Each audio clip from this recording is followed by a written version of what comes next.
TS EAMCET 2024 correction window అయితే open చేయడం జరిగింది. సో ఎలా అప్లై చేసుకోవాలని వీడియో క్లారిటీగా ఎక్స్ప్లెయిన్ చేస్తాను. దానికంటే ముందుగా మన ఛానల్ ఫస్ట్ టైం అయితే చూస్తున్నారు సబ్స్క్రైబ్ చేసుకోండి, పక్కన ఉన్న గంట సింబల్ గట్టిగా నొక్కండి. మన ఛానల్లో పెట్టే ప్రతి వీడియో మీకు అయితే నోటిఫికేషన్ కింద రావడం జరుగుతుంది. ఈ వీడియో నచ్చినట్లయితే లైక్ చేయండి, షేర్ చేయండి, కామెంట్ చేయండి. ఫ్రెండ్స్ వీడియోలోకి అయితే వచ్చేద్దాం. సో ఇక్కడ మనం చూసుకున్నట్లయితే మెయిన్ వెబ్సైట్లో అయితే ఉండడం జరిగింది అనమాట. మెయిన్ వెబ్సైట్ లింక్ డిస్క్రిప్షన్లో ఇస్తాను, లింక్ క్లిక్ చేసి వెంటనే ఓపెన్ చేసుకోండి. సో ఇక్కడ మనం చూసుకున్నట్టయితే కనుక స్క్రోల్ డౌన్ చేస్తే కనుక ఆన్లైన్ అప్లికేషన్ మీకు కనిపిస్తుంది.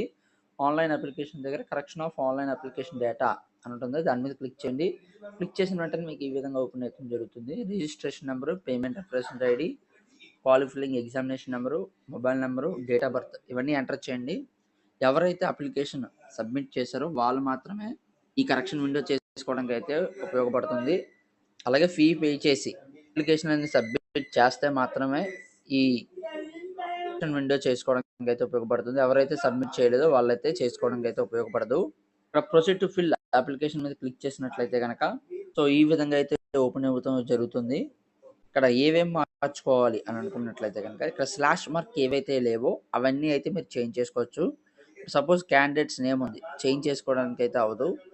అదే ఫాదర్స్ నేమ్ అయితే చేంజ్ చేసుకోవచ్చు. డేట్ ఆఫ్ బర్త్ ఉంది కదా, చేంజ్ చేసుకోవడం కాదు. కేటగిరీ కూడా చేంజ్ చేసుకోవడం కాదు. ఇంకా మీరు చూసుకున్నట్లయితే కనుక టెస్ట్ జోన్స్ ఏవైతే ఉన్నాయో అవి కూడా మీకు అయితే చేంజ్ చేసుకోవడానికి అసలు అవ్వదు. అలాగే లోకల్ ఏరియా మీకు ఏమైనా తప్పులు ఉంటే కనుక మీరైతే చేంజ్ చేసుకోవచ్చు. లేదా యాన్యువల్ ఇన్కమ్ ఏం తక్కువ ఉంటే కనుక అదైతే మీరైతే చేంజ్ చేసుకోవచ్చు. మీ ఫోటో కూడా లేదా సిగ్నేచర్ చేంజ్ చేసుకోవాలనుకుంటే కూడా సిగ్నేచర్ చేంజ్ చేసుకోవచ్చు. స్లాష్ మార్క్ లేనివన్నీ చేంజ్ చేయొచ్చు, మిగతావన్నీ మీరు చేంజ్ చేయడానికి అయితే అవ్వదు.